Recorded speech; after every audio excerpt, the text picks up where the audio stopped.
오늘 말씀 함께 나누겠는데요. 오늘 말씀은 에베소서 4장 14절에서 21절입니다. 함께 말씀 봉독하겠습니다. 이러므로 내가 하늘과 땅에 있는 각 족속에게 이름을 주신 아버지 앞에 무릎을 꿇고 비노니 그의 영광의 풍성함을 따라 그의 성령으로 말미암아 너희 속사람을 능력으로 강건하게 하시오며 믿음으로 말미암아 그리스도께서 너희 마음에 계시게 하시옵고 너희가 사랑 가운데서 뿌리가 박히고 터가 굳어져서 능히 모든 성도와 함께 지식에 넘치는 그리스도의 사랑을 알고 그 너비와 길이와 높이와 깊이가 어떠함을 깨달아 하나님의 모든 충만하신 것으로 너희에게 충만하게 하시기를 구하노라.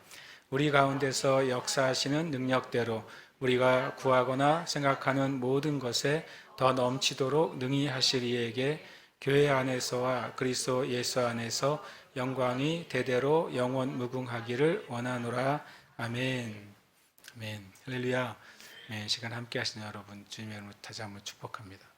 에베소 3장 14에서 22절 말씀에 제가 나누기 원하는 것은 이제 하나님의 충만함이 임하는 기도입니다. 우리가 지난주까지 에베소 1장 17절에서 19절 말씀을 통해서 사도 바울이 이 땅에 있는 교회들에게 성도들이 어떻게 하나님의 놀라운 은혜가 우리에게 임할 수 있는지 그 비밀로서 그 기도를 우리에게 가르쳐 줬습니다.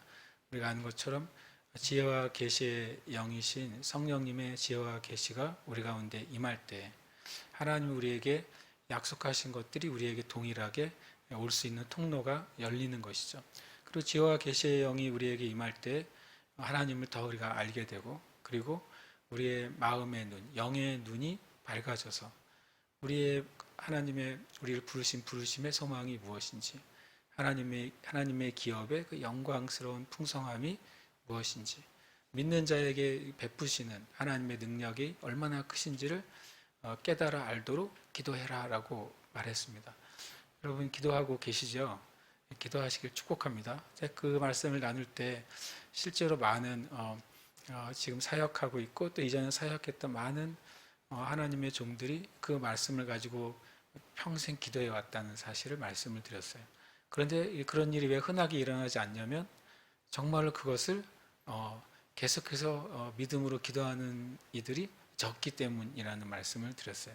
그래서 우리 교회는 그 기도를 이제 계속 하시기를 축복합니다. 제가 이제 에베소서 3장도 이제 기도 제목이니까 이걸 좀 오늘은 이 14절에서 21절까지 내용이 어떻게 흘러가는지를 나눠야 돼요. 이게 아주 단순하지가 않아 가지고요. 그래서 이제 그 다음 주부터 더 나눌 텐데 그것이 다 끝나고 나면 이제 우리 NJC 기도 책자를 하나 드리려고 합니다. 그래서 말씀을 놓고 말씀을 어떻게 기도하는지 그대로 문장을 가지고 그래서 우리 성도들이 어디서든지 이제 물론 그걸 이제 그림 파일로도 이제 여러분이 스마트폰에 가지고 다닐 수도 있지만 조그만한 소책자처럼 이렇게 가지고 여러분이 기도할 때 그걸 읽으면서 기도하도록 또 기도해야 될 내용이 많이 있습니다. 제일 좋은 기도는 말씀을 가지고 기도하는 거예요. 말씀 기도라고 말하기도 하지만 말씀에 의해서 기도하는 거죠. 왜냐하면 말씀은 하나님의 약속이잖아요. 하나님에게는 이 하나님의 말씀은 일종의 우리가 하나님께 이렇게 내놓을 수 있는 영수증이에요.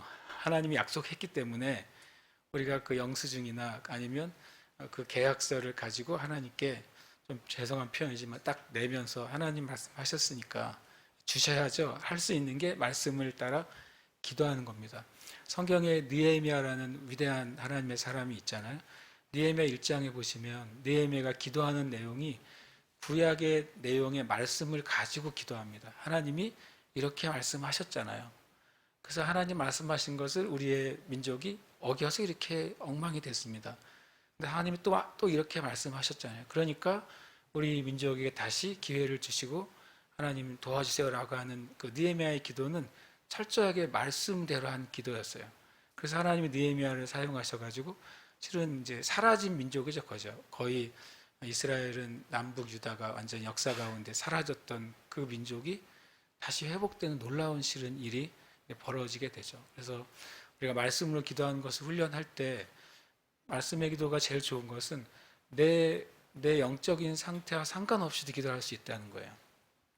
내가 마음이 좀 다운됐을 때에도 말씀은 그냥 그대로 있는 진리잖아요. 진리를 가지고 기도하는 거죠. 기분 나빠도 밥은 먹을 수 있잖아요. 그렇죠? 어떤 분은 뭐 울면서도 밥도 먹대요. 그리고 화내면서도 밥도 먹고 어쨌든 밥은 먹을 수 있어요. 제가 말하는 의미가 뭐냐면 만약에 밥을 먹을 수 있다면 우리의 어떤 상태에 따라 100% 밥이 소화되지 않을지라도 그 먹은 건 어떻게 돼요? 우리에게 에너지가 되잖아요. 때때로는 우리의 영적인 상태가 온전하지 못할 때라도 진리의 말씀을 우리의 영에 새기고 먹이고 고백하는 것은 분명한 역사와 능력이 나타나기 때문에 그렇습니다. 그래서 우리가 주님 앞에 그런 이제 기도문들을 제가 준비하고 있어요. 예전에도 한번 이제 만들어 드렸는데 주로 그때 막 코팅을 해가지고 만들어 드렸거든요. 막 그래서 막 학생들은 책받침으로 쓰고 막 기도는 안 하고 그래서 이제 책자로 조그마한 소책자처럼 만들까 지금 생각을 하고 있습니다. 그래서 그 기도의 삶을 우리가 더 세워 가시기를 축복합니다.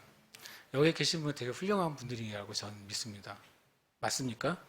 제가 어저께 어느 극동방송 어린이합창단에 또 한 달에 한 번 설교하러 가는 설교를 하고 갔어요. 그리고 끝나고 차를 한 잔 마시는데 극동방송 직원 한 분하고 얘기를 하다가 그분이 내가 울어야 될지 웃어야 될지 하는 얘기를 하나 하셨어요. 그분이 뭐라고 하냐면 목사님 뭐 교회 이전해가지고 뭐 어떠냐 그러길래 나 좋다고 그랬더니 그렇지 않아도 얼마 전에 누가 새예루살렘께 어떠냐고 물어봤대요. 그 극동방송 직원에게 아는 지인이. 그래서 이분이 이렇게 대답을 했대요.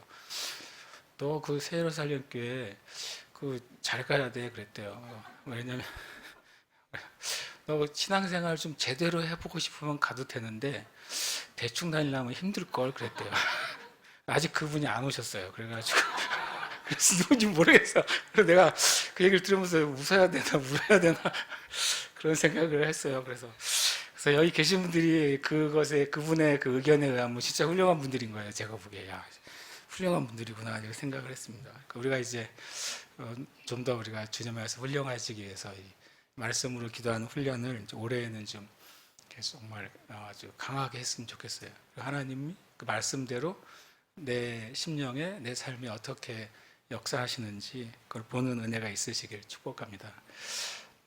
제가 오늘은 이제 이 말씀을 이제 좀 이해하는 것으로 마치겠다 한 이유가 뭐냐면 이 오늘 말씀이 의외로 되게 좀 복잡한 면이 있기 때문에 그렇습니다. 첫 번째 먼저 이 말씀에 이제 제가 오늘 제목을 하나님의 충만함이 임하는 기도라고 말씀드렸잖아요. 그 말이 뭐냐면 우리가 에베소 1장에서 이제 사도 바울의 사도의 기도를 우리가 배웠어요. 에베소 1장의 마지막이 어떻게 끝나냐면 같이 한번 읽어볼까요? 교회는 그의 몸이니 만물 안에서 만물을 충만하게 하시는 이의 충만함이니라. 그 첫 번째 사도를 위한 그 기도, 사도적인 교회를 위한 기도가 마무리되면서 교회 얘기로 1장이 마무리가 돼요. 교회는 예수님의 몸인데 그 예수님의 몸 안에는 모든 만물을 충만하게 하시는 분 하나님이시죠. 그 하나님의 충만함이 채워져 있는 것이 교회라고 하고서 끝나게 됩니다. 이 에베소 1장, 2장, 3장은 하나의 스토리로 이루어져 있어요. 실제로요. 그래서 오늘 읽은 말씀에 19절에 이렇게 되어 있어요. 한번 읽어보겠습니다. 시작. 그 너비와 길이와 높이와 깊이가 어떠함을 깨달아 하나님의 모든 충만하신 것으로 너희에게 충만하게 하시기를 구하노라. 아멘. 제가 뭐 2장, 3장 다 뛰어넘고 이게 3장의 맨 마지막에 있는 결론이거든요.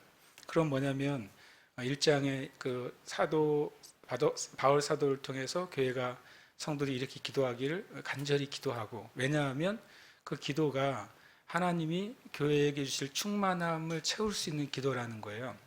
그러면 실제로 하나님의 모든 충만한 것이 어떻게 충만하게 되는지가 바로 에베소 3장 14절부터 19절에 나와 있고, 그리고 그것서 이 모든 과정을 통해서 하나님의 모든 충만하신 것이 여기서 너희는 뭡니까?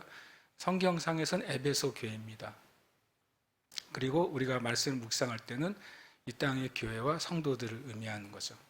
하나님의 모든 충만한 것은 교회에 채워지도록 일종의 설계가 되어 있는 거죠. 근데 그냥 자동적으로 채워지는 것이 아니라 바로 에베소 3장 14절에서 19절에 있는 우리가 구하고 기도하는 것의 열매로서 하나님의 충만하신 것이 이 땅에 있는 교회와 성도들에게 채워지게 되어 있다는 거예요. 그래서 이 에베소 1장에서 3장까지는 엄청나게 큰 한 덩어리의 어떤 기도가 될 수 있는 겁니다. 그래서 이게 아주 간단치가 않다라고 하는 것이고, 또 하나는 이제 한글 성경에 이건 뭐 약점은 아니지만 원래와 굉장히 다른 하나의 스토리가 들어가게 됐는데요. 제가 이제 처음에 우리는 누구에게 기도하는가라고 이제 시작을 하는데 14절부터 여러분 성경을 보시면 14절부터 19절까지가 좀 무지막지하지만 이게 한 문장이에요. 한글 성경은 여러 문장으로 돼 있죠. 근데 그래도 한글 성경도 어느 정도 한 문장으로 거의 말해줬어요. 14절이 이러므로 내가 하늘과 땅의 족속에게 하고 문장이 안 끝나죠. 쭉쭉쭉 끝나가지고 19절에 구하노라 그러고 끝나요. 제가 이제 요즘 많이 이제 성경 공부할 때 시도하는 게 성경에 문장 부호를 붙이는 거예요. 쉼표, 그 다음에 물음표, 느낌표, 그 다음에 마침표, 이런 거를 이제 붙여보는 건데 실제로 원어 성경에도 그것이 들어가 있고 또 우리가 혹 보게 되는 영어 성경들에도 다 문장 부호가 들어 있는데 제가 뭐 온 세계 성경을 다 보지는 않았지만 지금까지 제가 살펴본 성경 중에 문장 부호가 안 들어있는 성경은 와 놀랍게도 대한민국 성경밖에 없어요. 그래서 문장이 어디서 끝나는지를 대한민국 성도님들은 0으로 읽어야 돼요. 안 나오니까. 그래서 특히 오늘 말씀은 조금 우리의 말씀의 순서와 실제 성경의 문장하고 조금 섞여 있어요, 실제로. 그래서 이 말씀을 이해할 필요가 있습니다. 어쩌면 제가 이제 오늘 말씀을 가지고 이제 전체 내용을 설명을 드리는데요. 먼저 처음에 우리는 누구에게 기도하는지에 대해 사도 바울이 말하고 있어요. 14절 함께 읽겠습니다. 그러므로 내가 하늘과 땅에 있는 각 족속에게 이름을 주신 아버지 앞에 무릎을 꿇고 비노니. 원래 원어 성경에는 이 두 문장이 14절로 되어 있습니다. 이게 한 절이에요. 원어 성경에는 또 영어 성경에도 한글의 14절, 15절이 그냥 14절로 되어 있어요. 그러니까 만약에 영어를 보는 이제 미국 분이 한글을 배워서 한글 성경을 읽으면 고개를 갸우뚱할 거예요. 이상하다. 왜 한글 성경하고 영어 성경하고 절이 다르지? 이렇게 될 문장이 되는 겁니다. 그래서 이게 좀 제가 이제 설명이 필요한 문장입니다. 엄청 중요한 그 사도적인 기도인데 실은 약간의 설명이 필요한 상태가 됐습니다. 원래는 이제 이게 한 문장입니다. 이러므로 내가 하늘과 땅에 있는 각 족속에게 이름을 주신 아버지 앞에 무릎을 꿇고 빕니다. 라고 하는 문장이죠. 마치 이건 이제 기도 전에 사도 바울이 이 기도를 주님께 하는 그 기도에 대한 사도 바울의 태도죠. 사도 바울이 이 기도에 대해서 어떤 태도를 가지고 지금 기도하느냐라고 하는 것을 말해주고 있어요. 근데 이것은 그냥 그 자체로 우리가 주님께 기도를 하는데 교회 다니는 사람도 기도를 하잖아요. 그런데 또 절에 다니는 이들도 기도라는 걸 합니다. 그렇죠? 그리고 무슬림을 믿는 이들은 하루에 신실한 사람은 5번이죠. 보통 3번 이상. 5번 그 시간에 맞춰서 또 기도라는 것을 하는 거예요. 전에 그냥 무속 신앙을 가지고 있던 우리의 그 조상들도 새벽이고 밤이고 정말 정성을 들여서 기도라는 것을 하잖아요. 그러니까 기도는 신기하게도 인간이 기도를 한다는 것 자체가 인간이 영적인 존재라는 걸 스스로 말하는 거죠. 인간이 물질적인 존재라면 굳이 기도를 할 게 뭐가 있겠어요. 인간이 순수하게 진화돼서 우연적으로 발생한 물질적인 존재라면 인간이 뭔가 문제 부딪히면 뭘 하면 됩니까? 노력을 하면 되거든요. 물질적인 문제니까 물질의 문제잖아요. 그 물질의 문제를 노력하고 연구해가지고 그걸 밝혀내는 게 실은 인간이어야 되는데 신기하게도 인간은 문제에 부딪히면 아주 비물질적인 활동을 하는 거예요. 그게 뭡니까? 기도를 해요. 한국이 훨씬 훌륭하대. 천지신명 막 다 갖다 붙여요. 우리 한국이 최고예요. 그냥 오만 가지 한 방에 그냥 천지신명에게 하늘과 땅에는 모든 신들에게 한 방에 그냥 기도하고. 제주도도 훨씬 더 강한 것 같아요. 일단 신의 숫자가 18,000이잖아요. 그 제주도가 어디 가서 이렇게 우리가 꿀릴 일이 없어요. 일단 우리는 신이 18,000이고 제가 뭐 옛날에 계산을 해봤어요. 일본의 신이 뭐 300만, 400만 얘기하더라고요. 근데 일본은 인구가 한 1억 3천 된단 말이죠. 1억 3천에 한 300만 쳐줍시다. 그리고 막 여기저기 제가 알아봤어요. 그 다음에 제주도는 예전에는 10만도 안 됐거든요. 10만도 안 됐는데 18,000이에요. 와. 그래서 제가 보니까 그 면에서는 제주도가 세계 탑인 것 같아요. 일본도 안 돼요. 제가 계산해 봤더니 야, 여기 제주도는 엄청 훌륭하다. 그 말 거꾸로 말하면요. 이 땅에 있는 저와 여러분이 이 땅이 굉장히 영적이에요. 굉장히 영적인 기반과 그 흐름이 이 땅에 굉장히 많아요. 그걸 이제 방증하고 있는 거죠. 그런데 우리가 되게 중요한 건 모든 사람이 실은 기도하거든요. 근데 중요한 것은 저와 여러분, 나는 누구에게 기도하느냐 하는 거예요. 그리고 진짜 어떻게 기도하느냐 하는 겁니다. 그게 중요하죠. 똑같이 다 기도해요. 그런데 그 기도가 우리 사람의 표현을 하면 효과가 있고, 기도가 실제가 될 수 있으려면 그 기도하는 대상이 살아있어야 될 거 아니에요. 그리고 그 기도하는 대상이 살아있기만 한다고 기도가 되는 건 아니잖아요. 기도하는 대상이 뭐가 있어야 돼요? 살아있어야 되고 능력이 있어야죠, 충분히. 근데 그 기도하는 대상이 살아있기도 하고 능력도 있는데 한 가지가 없으면 기도 응답이 안 돼요. 뭐죠? 기도하고 있는 여러분에 대해서 좋은 마음을 가지고 있어야 돼요. 그렇죠? 어떤 사람이 아주 성품도 좋고 아주 가진 것도 많아요. 근데 내가 그 사람한테 무엇인가 얻으려면 한 가지 조건이 필요하죠. 그 사람이 나에게 선한 의도를 가지고 있어야죠. 그 사람 착하고 좋고 다 좋은데 날 별로 안 좋아해. 그럼 내가 뭔가를 요청해봤자 무슨 소용이 있어요. 받을 수 있는 가능성이 없잖아요. 그래서 우리가 실은 매일 기도하는데 이 단순한 거 여러분 생각해 보셔야 돼요. 나는 진짜 누구에게 기도하고 있나. 내가 밥 먹을 때 그냥 한두 줄 기도하든지 하나님 땡큐 하고 밥을 먹든 내가 기도하는 그 분을 나는 어떤 분이라고 생각하느냐.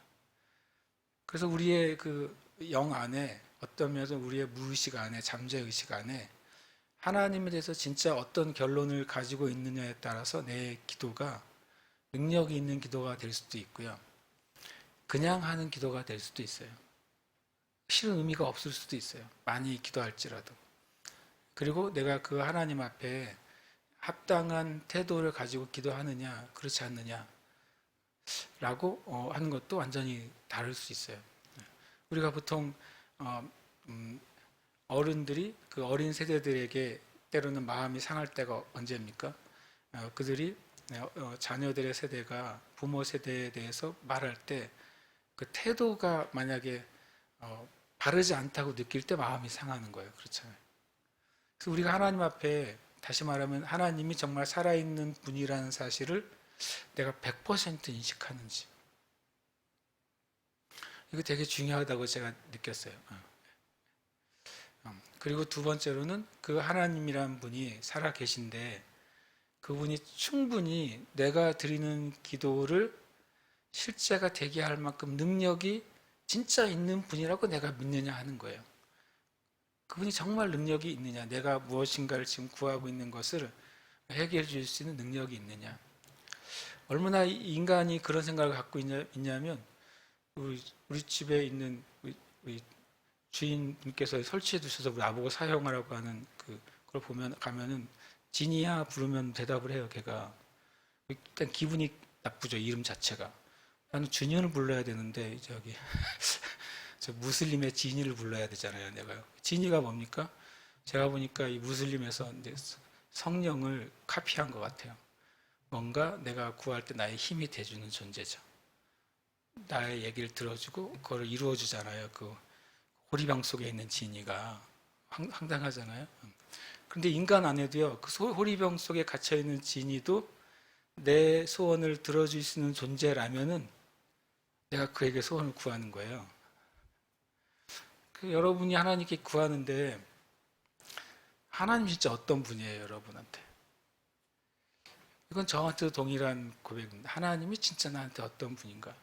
정말 살아 계신가? 정말 살아 계신가?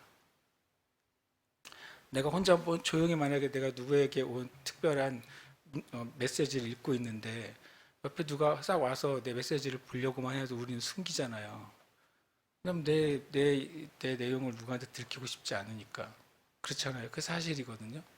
근데 하나님 진짜 살아계신다면, 그 살아계신다는 사실을 내가 진짜 믿는다면, 굉장히 생각이 이제 삶이 달라지는 거예요. 하나님 무서워서가 아니라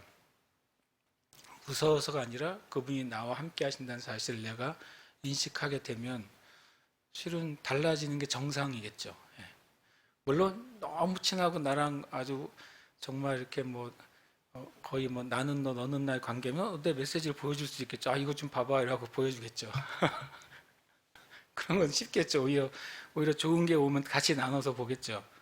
하나님과 우리가 꼭 그런 관계가 아니더라도 하나님이 살아계시다면 우리가 우리의 삶에 있어서 엄청나게 많은 태도가 바뀌어질 거라고 제가 묵상이 돼요. 요즘 많이 그것도 제가 묵상하게 됩니다. 그리고 다시 말하면 그분이 나의 문제에 대해서 해결해 줄 수 있는 능력이 있는 분이라고 여러분이 믿으세요? 그게 중요하잖아요. 우리가 감기에 걸리면 병원에 가든 약국에 가든 약을 산다고 쳐요. 그러면 최소한의 병원에 가든 약국에 가든 최소한의 믿음이 있는 거예요. 저기서 진단을 받거나 약을 내가 타서 먹으면 그 약이 나의 이 증상을 열이 나거나 몸살이 나거나 하는 증상을 완화시켜 주거나 해결해 줄 거야. 그 믿음이잖아요, 실은요, 일종의. 만약에 그게 믿음이 없으면 그거 겁나서 가겠습니까? 저 의사가 나를 해할 수 있는 걸 진단해 줄 수도 있어. 이런 믿음이, 이런 생각이 들면 그 병원에 누가 가겠어요? 절대 안 가죠. TV에서 어떤 약 성분에 어떤 음식 성분에 잘못된 거 하나만 들어갔다고 하면 온 세상이 난리가 나잖아요. 요즘 아스 땡땡 이거 하나 가지고 또 난리가 났잖아요. 그러니까 저 여러분은 실은 철저하게 믿음에 의해서 움직여요. 그거 한번 생각해 보세요. 나는 뭔가를 믿는 것에 의해서 움직이는 존재예요. 그러면 하나님은 어느 정도 여러분이 믿고 움직이느냐 하는 거죠. 제가 어떤 예수 믿지 않는 분에게 자기는 믿음이 없다라고 그러길래 제가 그랬어요. 버스는 어떻게 타세요? 그랬더니 그냥 타죠 그러더라고요. 아니 그 버스 운전사가 그날 나 오늘 자살할 거야. 그러고 나온 날이면 어떻게 하시려고 그래요? 내가 그랬더니 그런 일은 없죠. 그러더라고요. 그래서 제가 믿음이 되게 좋으시네요. 그랬어요. 독일에서 그런 사건이 3년 전에 있었습니다. 독일 이제 거기를 횡단하는 비행기에서 비행기 기장이 그냥 알프스에 직각으로 박아버렸죠. 아무 말도 없죠. 그래서 그 몇백 명이 그냥 그 순간에 다 죽었습니다. 정말 황당하잖아요. 그래서 부기장이나 그들이 그 비행기 안에 있는 그 도끼가 있나 봐요. 비상시에 쓰는 도끼로 그 운전석을 조종실을 들어가려고 했는데 실패했어요. 제가 그랬어요. 그한테 선생님도 그냥 버스 탈 때 믿음이 있는 거예요. 이 버스가 내가 원하는 목적지까지 데려다 줄 거야 라고 하는 그게 깊든 얇든 마음 안에 믿음이 있는 거예요. 우리는 믿음이 없이는 존재할 수가 없어요. 그랬어요. 그래서 하나님에 대한 믿음은 더 크고 더 깊고 더 완전한 것이죠. 그래서 제가 다시 여러분에게 묻는 거예요. 하나님 나이가 어떤 분인가? 실은 예수 믿는데 제일 중요한 질문 같다고 제가 느껴져요. 여기서 이제 이 사도 바울은 하나님을 뭐라고 표현했는지 보세요. 이러므로 내가 하늘과 땅에 있는 각 족속에게 뭘 주셨다고요? 이름을 주신 아버지라고 표현했어요. 이 사도 바울의 표현이 아주 기가 막혀요. 제가 보기에 하나님 이렇게 할 수도 있는, 내가 하나님께 무릎 꿇고 기도합니다 이렇게 말할 수 있잖아요, 하나님께. 그런데 그것을 앞에 뭔가를 수식을 했어요. 여러분, 내가 하늘과 땅에 있는 각 족속에 이름을 주신 아버지. 원어 성경엔 여기 하나가 더 들어가 있고, 영어 성경만 해도 이 사이에 이름을 주신 하고 아버지 사이에 어떤 문장이 들어가 있습니다. 이렇게 되어 있습니다. 여러분, 내가 하늘과 땅에 있는 각 족속에게 이름을 주신 우리 주 예수 그리스도의 아버지라고 되어 있어요. 우리 주 예수 그리스도가 실은 들어가 있습니다. 근데 한글 성경은 어쨌든 그걸 안 집어넣었어요. 그래서 사도 바울은 하나님을 뭐라고 인식했냐면, 첫 번째 아버지라고 인식을 했어요. 근데 그 아버지가, 하나님 아버지가 그냥 내 아버지, 누구 아버지가 아니라 모든 하늘과 땅에 있는 모든 이들에게, 살아있는 이들, 인격적인 이들에게 이름을 부여하신 아버지라고 말한 것이죠. 그것이 사도 바울이 하나님 아버지에 대한 인식인 거예요. 여기서 이름을 줬다고 하는 표현은, 고대 사회에 이름을 줬다고 하는 표현, 성경에 이름을 줬다고 하는 표현은 그 대상에 대해서 100% 알고 있을 때 이름을 주는 것입니다. 그리고 그 대상에 대해서 100% 책임지고 권리를 가진 이가 이름을 주는 거예요. 하나님 아버지께서 하늘과 땅에 있는 각 족속이죠. 여기서 원래는 이제 패밀리라고 되어 있어요. 하늘과 땅에 있는 모든 존재를 말하는 것입니다. 하늘에 있는 존재는 누굽니까? 천사들입니다. 그리고 땅에 있는 존재들은 이 땅에 존재하는 저와 여러분들이죠. 그 모두에게 이름을 주신 것은 하나님이 그 모든 대상을 완전히 아시는 거예요. 모르시는 것이 하나도 없는 것이죠. 그리고 그 모든 대상에 대해서 완전히 책임을 질 수 있는 분이 하나님이세요. 그리고 그분이 그 모든 대상에 대해서 실은 주권을 가지고 있으신 거예요. 사도 바울은 그렇게 여겼어요. 그러면 사도 바울 자신도 하늘과 땅에 있는 그 패밀리 안에 일부분이잖아요. 나는 그 하나님을 아버지라고 부를 때 나에 대해서 모든 것을 아시는 분, 모르는 것이 하나도 없는 분은 누구라는 소리예요? 하나님이신 거죠. 사도 바울은 하나님을 그렇게 인식한 거예요. 하나님은 나에 대해서 진짜 하나하나, 세포 하나하나까지도 다 아시지. 이 믿음이 있는 거죠. 그리고 하나님은 내 삶에 대해서, 인생에 대해서 하나님만이 내 인생 정체를 정말 책임지실 수 있지 라고 하는 고백을 하는 거예요. 거기다 더 나아가서 내 삶의 주인은, 내 생명의 주인은, 내 인생의 주인은, 내가 가지고 있는 모든 시간과 인생과 소유의 주인은 하나님 아버지이시지 라고 하는 실은 믿음 안에서 고백하고 있는 겁니다. 그렇잖아요. 그러면 저 여러분도 하나님께 기도하려면 이걸 가지면 되는 거예요. 사도 바울이 이 기도를 하면서 이 기도는 반드시 응답될 것을 믿었거든요. 사도 바울이 기도를 하면서 믿었던 것은 하나님이 어떤 분인지에 대한 명확한 고백이 있었기 때문에 그런 거예요. 저 여러분이 하나님께 기도할 때 저는 이 14절 15절이 되게 그냥 범상치 않다고 느꼈어요. 나는 이 태도를 가지고 있는가? 나는 내가 그냥 실은 뭐 어쨌든 공식적이든 비공식적이든 많이 기도를 하게 되는 게 저잖아요. 그럼 나는 그 기도할 때마다 내 마음 깊은 곳에 이 고백과 이 인식을 가지고 하고 있느냐 하는 생각을 가졌어요. 그러고 보니까 좀 진지해진다고 그럴까요? 여러 생각이 드는 거예요. 내가 사도 바울처럼 이 태도를 가지고 주님 앞에 더 나아가야 되겠다. 근데 그것이 매번 심각하고 진지하고 그런 것이 아니라 이것이 내 마음에 그냥 새겨져 가지고 하나님 아버지를 생각할 때 지극히 당연하고 명확하게 그 마음의 태도를 하나님께 나아가는 거죠. 그리고 그 다음에 무릎을 꿇고 구한다고 빈다고 합니다. 이게 좀 이상적이지 않다는 사실 아십니까? 한국 사람도 무릎 꿇는 게 뭐 잘하잖아요. 저도 무릎 꿇고 있는 시간이 생각보다 오래 잘 있거든요. 최근에 살이 좀 쪄가지고 이제 조금 있으면 다리가 저린데 이전에는 제가 한 3시간 정도 무릎 꿇고 있었어요. 기도하려고 아니라 무릎 꿇는 게 편해서요. 근데 이게 왜 비정상적인지 아십니까? 성경에 보시면 구약의 대부분 믿음의 조상들은 기도를 어떻게 했을까요? 서서 손을 들고 기도했습니다. 그게 유대의 스타일이에요. 유대인들의 스타일은 서서 두 손을 들고 하나님을 향해 기도하는 거예요. 이게 하나님에 대한 존중이에요. 서서 하나님을 예배하고 서서 손을 들고 주님께 기도하는 게 오히려 정상적인 존중이에요. 이따금 가끔 에스라가 하나님 앞에 회개할 때 무릎을 꿇고 눈물을 흘리면서 기도했다는 기록이 있어요. 예수님께서 무릎을 꿇고 엎드려 기도했다는 기록이 있어요. 대부분의 기도는 실은 서서 합니다. 근데 무릎을 꿇는 건 어떨 때냐면 진짜 간절할 때를 표현하는 것입니다. 사도 바울은 유대인이잖아요. 자기 평상시의 기도에 사도 바울은 아마 서서 주님 앞에 존중과 사랑을 가지고 서서 두 손을 들고 하나님께 기도했을 거예요.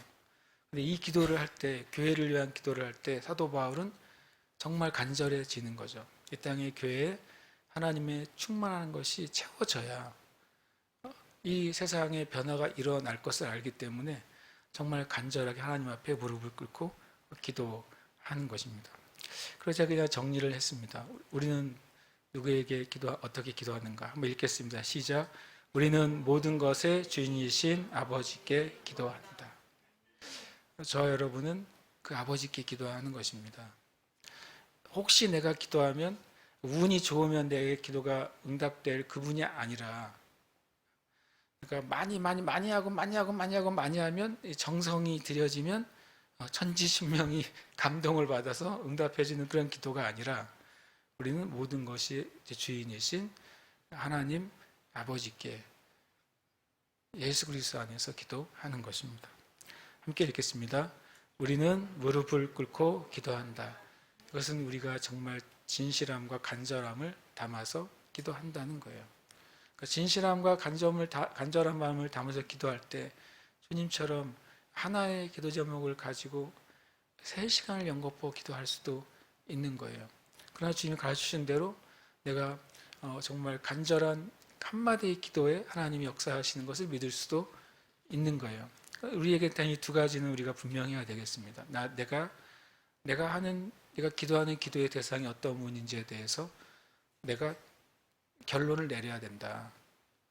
결론을 안 내리고 하는 기도는 내 기도도 결론이 없는 거잖아요.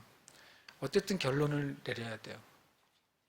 여러분과 제가 우리가 기도하고 예배할 때 그 대상이신 하나님 아버지에 대해서 결론을 내리시길 축복합니다. 그거 가지고 기도해야 돼요. 그래야 그 기도의 결판이 나는 거죠. 두 번째로 우리가 간절하게 기도해야 됩니다. 그리고 진실하게 기도해야 돼요. 하나님 그때 들으시는 줄 믿습니다. 아멘.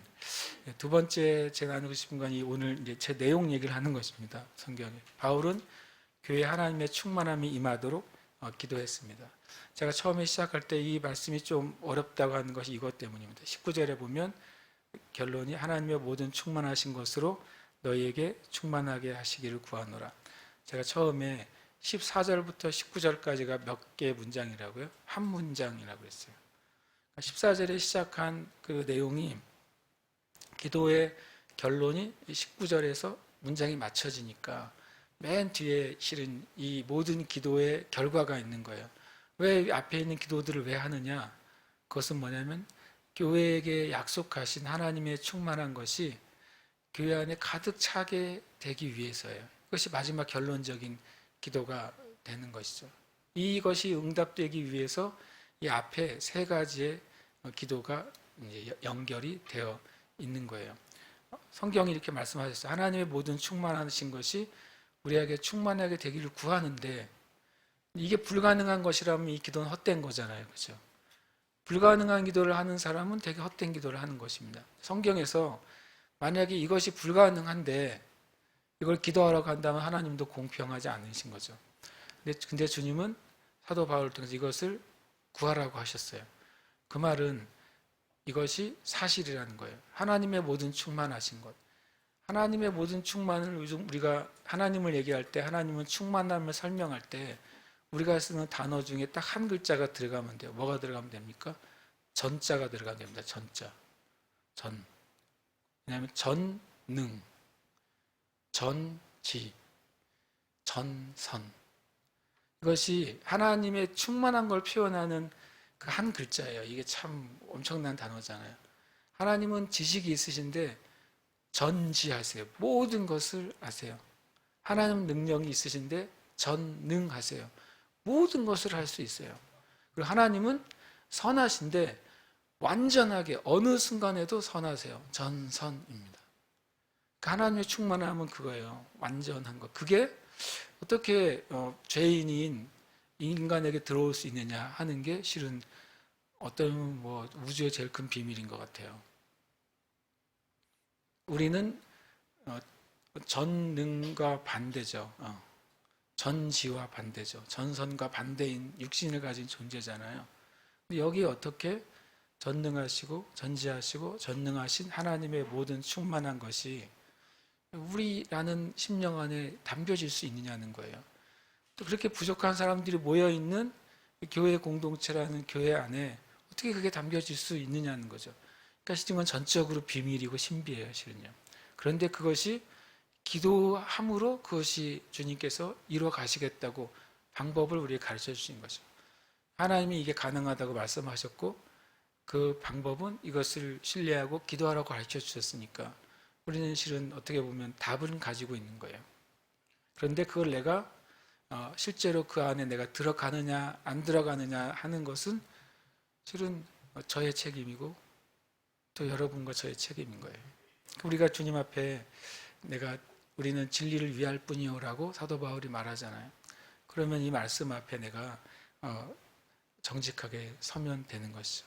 바울은 교회에 하나님의 모든 충만하기 정말 임하도록 하고 있는 기도가 오늘 에베소 3장에 있는 기도가 되는 것입니다. 우리의 목표를 좀 높여야 되겠습니다. 아멘이십니까? 우리의 목표를 높여야 돼요. 그건 우리의 목표가 아니라 하나님이 원래 제시하신 목표인 것이죠. 하나님이 원래 제시하시고 너희는 여기까지 이룰 수 있어 라고 말씀하신 거예요. 나는 너희를 여기까지 가득 차도록 너희들을 창조했고 불렀다라고 말씀하시는 거예요. 가끔 우리가 저는 여기 이만큼이면 됐어요 하는 경우가 있어요. 더까지 가려면 나는 대가를 지불하거나 어려운 과정을 겪고 싶지 않아라고 내가 멈추기도 하는 것입니다. 최소한 우리 새 예루살렘 교회는 그렇게 되지 않기를 간절히 구하는 겁니다. 우리가 하나님이 우리에게 하신 거기까지를 우리도 구하는 거예요.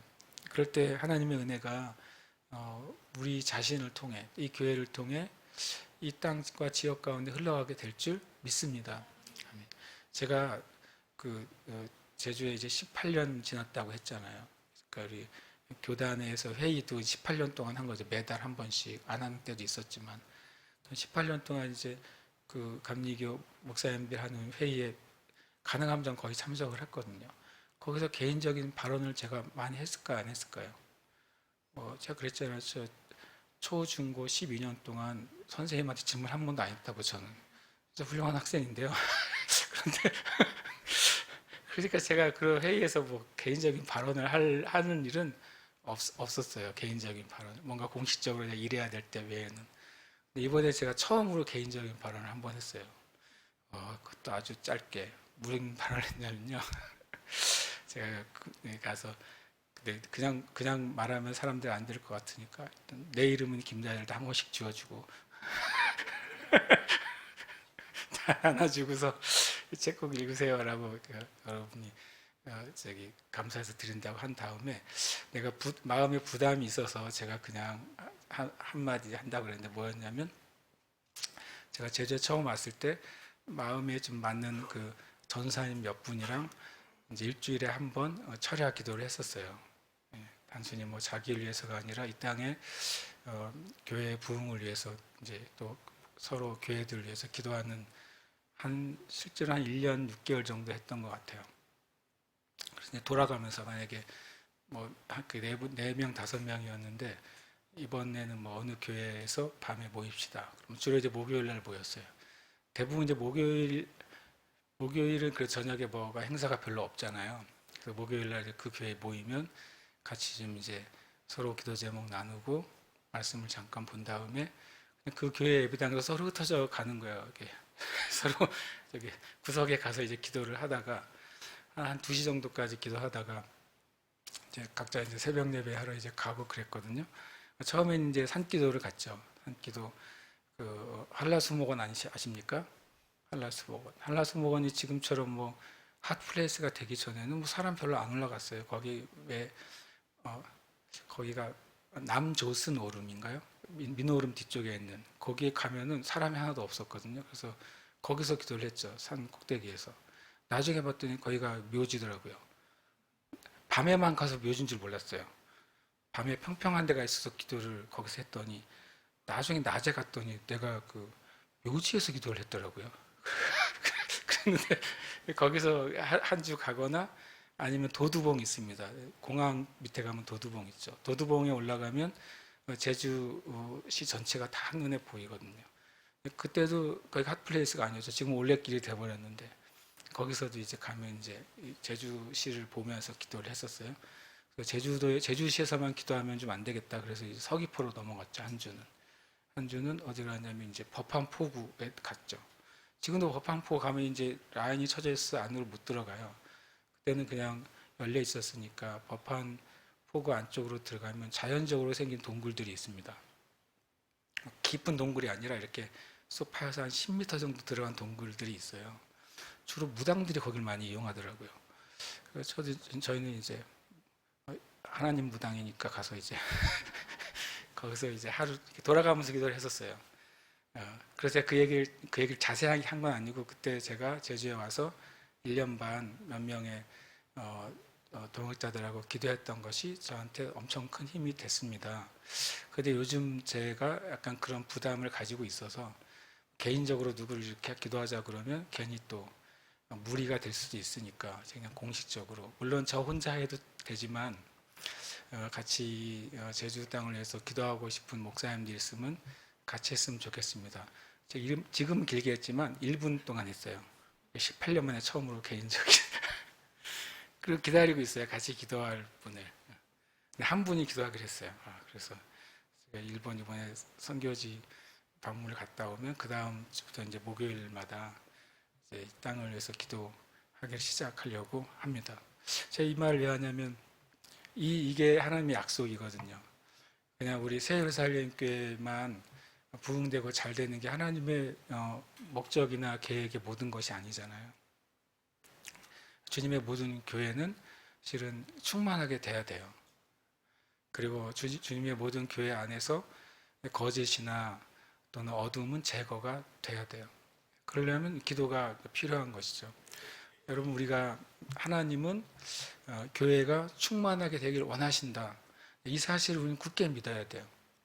하나님 모든 주님의 참된 교회들이 하나님의 모든 충만하신 것으로 충만하기를 원하시고 그러나 그것을 똑같이 하나님처럼 원하고 구하는 그 교회나 구하는 하나님의 성도들을 통해서 그 일을 하시기를 원하시는 겁니다. 저와 여러분은 그 일을 할 겁니다. 우리가 충만하게 만드는 게 아니라 하나님 아버지가 그런 마음을 가지고 계시다는 사실을 내가 알고 그래서 우리는 그렇게 기도하는 교회가 될 겁니다. 그래서 하나님은 이 땅에 우리 교회 안에도 은혜를 베푸실 것이고 또 기도하는 저와 여러분을 통해서 하나님 분명히 이 땅에 영적인 놀라운 변화를 주실 줄 저는 믿습니다. 믿고 기도할 때 하나님은 반드시 주실 거예요. 아멘이십니까? 네. 아멘 하셨으니까 기도할 책임이 있는 겁니다. 네. 네. 바울은 이제 하나님의 교회에 충만한 임하도록 기도하는데 성경이 이렇게 표현하고 있어요. 16절에 보면 한번 읽어볼까요? 시작. 너희 속사람을 능력으로 강건하게 하시오며 라고 말하고 있습니다. 첫 번째로 충만함이 교회에 임하기 위해서 첫 번째 단계가 각 그리스도인의 한 사람 한 사람 안에 그 속사람, 영이죠. 우리의 심령이죠. 속사람이 있으면 겉사람이 있겠죠. 겉사람은 눈으로 볼 수 있는 게 겉사람이고 눈으로 보이지 않는 여러분과 저의 내면적인 모든 것은 속사람인 거예요. 속사람이 능력으로 강해져야 돼요. 그리고 두 번째 읽겠습니다. 그리스도께서 너희 마음에 계시게 하시옵고 예수님께서 우리 안에 계속 머물러 계셔야 돼요. 이것이 이제 중요한 것이죠. 예수님과 내가 항상 동행하는 삶 안에 우리가 들어가야 되는 것입니다. 잘렸지만 한번 읽겠습니다. 시작. 그리스도의 사랑을 너비와 길이와 높이와 깊이가 어떠함을 깨닫는 것입니다. 이 충만함이 임하기 위해서 주님의 사랑에 대해서 우리가 깊이 깨달을 때 그것은 충만함을 위한 준비가 되는 것입니다. 그래서 이제 그걸 정리를 좀 해봤습니다. 함께 읽겠습니다. 충만함을 위해 우리의 영은 성령을 통해 영광으로 채워져야 합니다.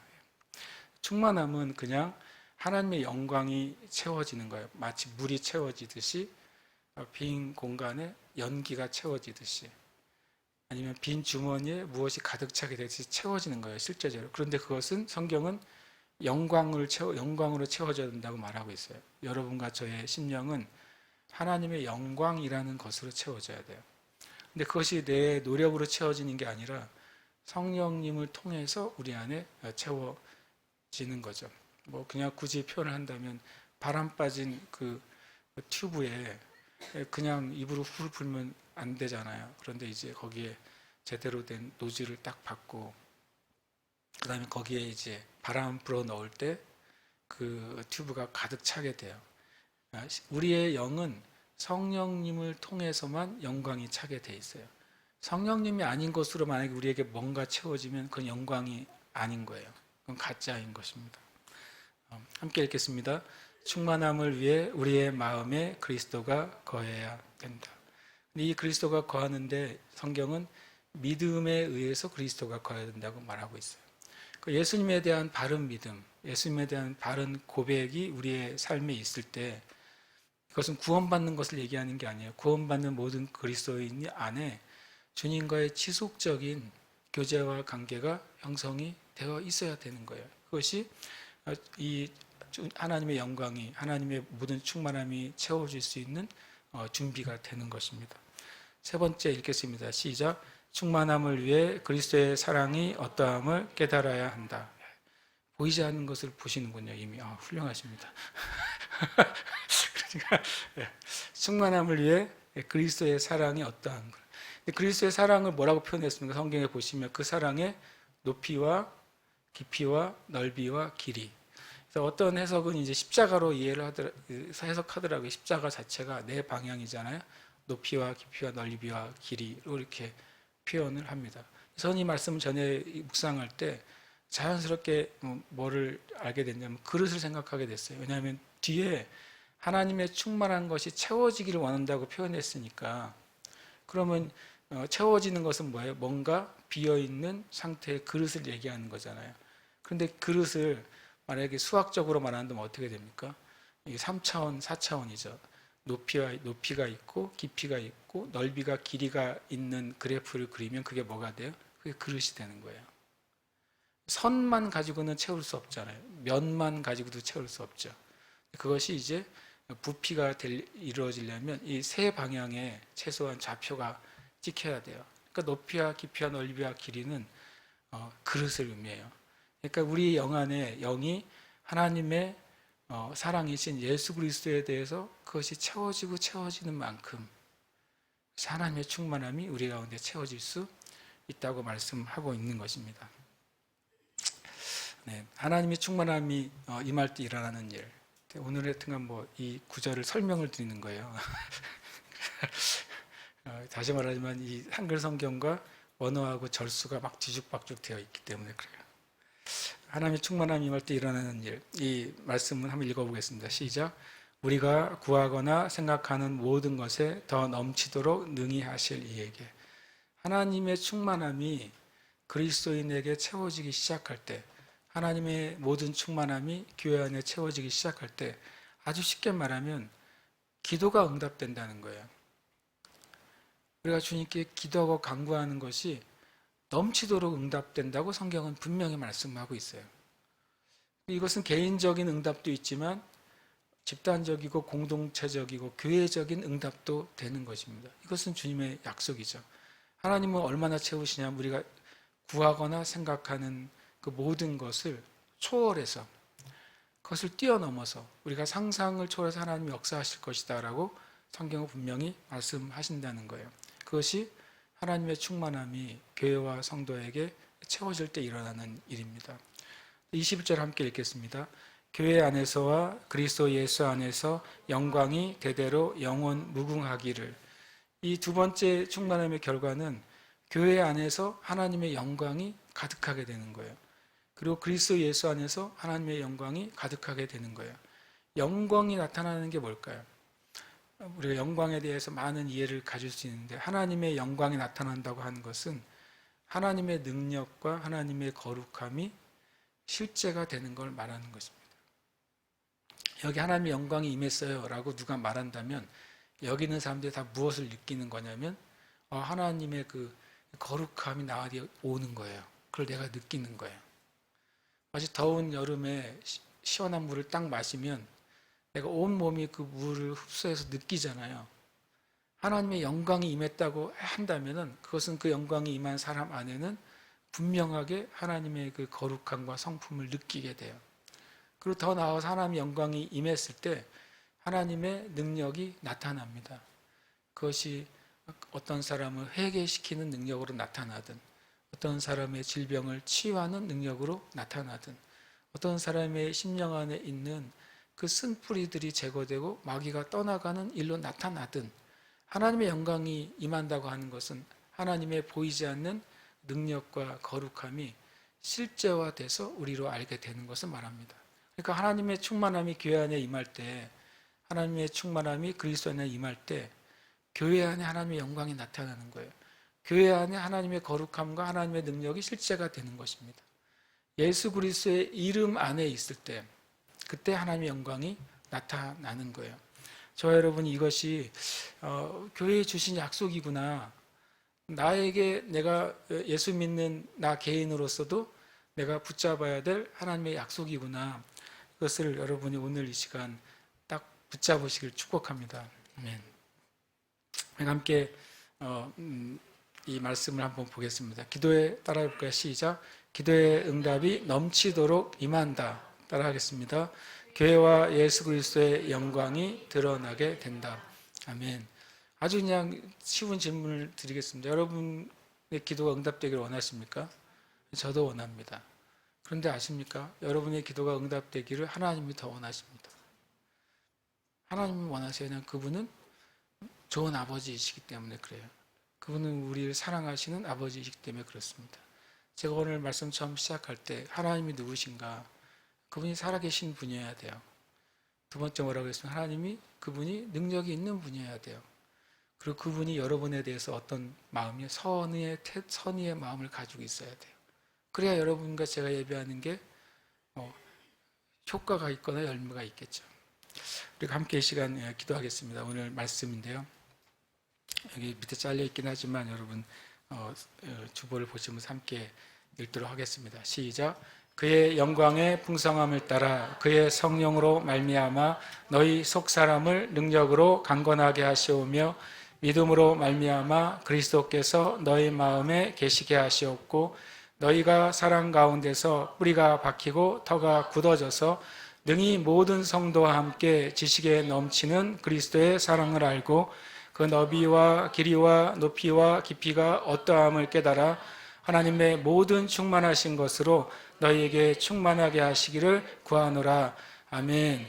우리가 잘하는 우리 한 가지 너희에다가 우리 이름을 넣어서 우리가 선포하면서 고백하고, 주님 정말 제 안에 또 우리 가정 안에 이 교회 안에 하나님의 모든 충만한 것이 충만하게 되게 주시옵소서. 이것을 이름을 넣어서 선포하고 함께 이 시간 기도하겠습니다. 시작. 그의 영광의 풍성함을 따라 그의 성령으로 말미암아 고운령의 속사람을 능력으로 강건하게 하시오며 믿음으로 말미암아 그리스도께서 고운령의 마음에 계시게 하시옵고 고운령이 사랑 가운데서 뿌리가 박히고 터가 굳어져서 능히 모든 성도와 함께 지식에 넘치는 그리스도의 사랑을 알고 그 너비와 길이와 높이와 깊이가 어떠함을 깨달아 하나님의 모든 충만하신 것으로 고운령에게 충만하게 하시기를 구하노라. 아멘. 기도하겠습니다. 주님 감사합니다. 주님을 찬양합니다. 할렐루야. 할렐루야 바라로 세레라바라비라바스 오다바라리에 세레라바라바라바스 주님 우리의 심령에 불을 붙여주소서. 주님 우리의 심령에 불을 붙여주소서. 주님 우리의 심령에 불을 붙여주셔서 하나님 아버지 하나님 젖은 장작이 하나님 아버지 불이 붙지 않습니다. 하나님 흩어진 장작에 불이 붙지 않습니다. 그러나 주님 오늘 이 시간 주께 간절히 구하오니 하나님 이 말씀을 우리가 주님 앞에 마음에 새기고 붙잡을 때 하나님 말씀에 불을 붙여주시고 우리의 젖은 장작과 같은 마음이 주님 타게 하소서. 흩어져 있는 마음들이 주 예수 안에 살아가 되게 하시고 타오르게 해주시옵소서. 주님 불을 붙여주시옵소서. 주님 우리의 심령 가운데 하나님 나라를 향한 갈망과 갈증의 불을 붙여주시옵소서. 주님의 말씀에 대한 갈망과 갈증의 불을 붙여주시옵소서. 정말 하나님이 누구신가? 정말 하나님이 어떠하신 분인가? 정말 하나님이 나의 기도를 들으시는 분이신가? 정말 하나님 내가 기도할 때를 응답하시는가? 하나님 앞에 나아가서 질문하고 하나님께 그 응답을 받게 해주시옵소서. 그 응답 가운데 하나님 앞에 기도하는 온 교회 성도들 되게 하시옵소서. 주님 구합니다. 우리의 심령에 불을 붙여주시옵소서. 우리의 심령에 불을 붙여주시옵소서. 우리의 심령에 불을 붙여주시옵소서. 우리의 심령에 불을 붙여주시옵소서. 할렐루야 아멘. 오라바라라 세라라바라바라바라바 오라바라바라바라바 세라라바라바라바 오라바라바라바 세라라바라바라바라바 오라바라바라바라바 세라라바라바라바 오라바라바라바라바 세라라바라바라바 오라바라바라바라바 세라라바라바라바 오라바라바라바라바 세라라바라바라바 아버지 시온의 가운데 하나님 아버지 말씀하신 대로 주님의 이 땅의 교회와 성도들 가운데 하나님의 충만하심이 충만케 되기를 원하신다는 이 진리의 말씀을 믿게 하시고 이 진리의 말씀을 의지해서 주 앞에 기도하게 하시고 진리의 말씀으로 나아가도록 주님 역사하시옵소서. 주님 역사하시옵소서. 주님 역사하시옵소서. 주님 깨닫게 하시옵소서. 깨닫게 하시옵소서. 깨닫게 하시옵소서. 이 시간 주님 구하오니 진리의 말씀 우리 앞에 열리는 은혜가 있도록 축복하여 주시옵소서. 아멘.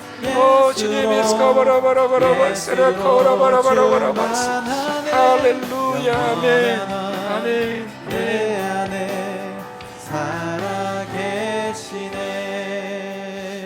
아버지 하나님 감사합니다. 주님은 교회를 향한 하나님의 그 계획과 약속을 가지고 계십니다. 예수 그리스도의 몸된 교회 가운데 하나님의 놀라우신 그 충만함이 부어지도록 주님께서 계획하셨고 그 길을 열어주셨습니다. 하나님 이 교회가 또 함께한 성도들이 그 주님의 약속을 붙잡습니다. 진리이시고 변치 않으시는 하나님의 약속을 붙잡습니다. 붙잡고 우리가 기도합니다. 그리고 그 주님이 약속하신 그 놀라운 은혜가 교회를 통해 사랑하는 성도들을 통해 이 땅 가운데 죽어가는 곳에 또 어두운 가운데 주님 빛이 되고 능력이 되고 생명이 되도록 흘러가게 될 줄을 믿습니다. 주님 우리로 깨어 일어나게 해 주시옵소서. 주님 우리의 그 심령에 불을 붙여 주시옵소서. 우리 게으르고 나약한 우리의 심령 가운데 주님 불을 붙여 주시고 생명 있는 자로 살아가도록 하나님의 능력을 가진 자로 살아가도록 우리를 일으켜 주시옵소서. 일으켜 주시옵소서. 새 힘을 부어 주시옵소서. 그렇게 하시는 주님을 찬양합니다. 아멘. 시간 감사함으로 또 주님 앞에 예물을 드립니다. 드리는 손길에 복되게 하여 주시옵소서. 하나님 때로는 주님 부족한 중에도 주님께 드리고 또 언약한 것을 주님께 드립니다. 주님 하나님의 그 놀라운 충만함과 또 형통케 하심과 또 재물 얻는 능이 임하는 시간이 되게 하시고 능력으로 온 교회 성도들의 삶과 가정과 직장과 그 부르심의 모든 영역을 다스려 주시옵소서. 감사드리고 살아계신 예수님 이름으로 기도합니다. 아멘.